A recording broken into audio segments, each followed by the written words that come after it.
Hi, today we're going to talk about how to import a backup from USB to the console. It is recommended to regularly backup console data to USB, including prior to upgrading software or firmware. On the main run screen, select the Inventory Manager icon. Plug in the USB containing the data backup that you wish to restore from. Select the From USB to Console icon. A copy from USB window is presented. We are going to select all inventory items. Inventory items are all the items you can see listed under the inventory category like shown here. This includes vehicle and implement profiles. It also includes all client, farm, field and job data such as guidelines and boundaries.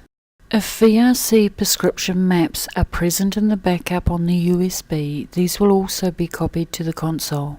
A warning is presented stating that this action will restore the entire inventory from USB and the system may need to restart.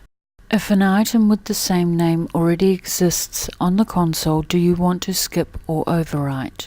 Because we are doing a backup, you should select overwrite. If you are only wanting to copy new files from the USB, then you could select skip so that existing files on the console with the same name would not be overwritten. Select overwrite and wait until the restore is complete and the progress bar shows 100%. Touch the green tick to close the Restore Inventory Items window. The console will automatically restart.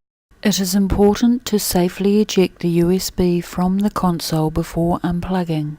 Swipe up from the bottom of the console to access the console toolbar. Touch the Eject USB icon. A message to say the USB is now safe to remove will be presented. Touch the green tick to close the message and eject your USB. Touch the Inventory Manager icon to close the Inventory Manager and return to the run screen. To create a backup, refer to the video How to Backup the Console Data to USB. And that is how to import a backup from USB to the console. I hope you found this video helpful and have a nice day.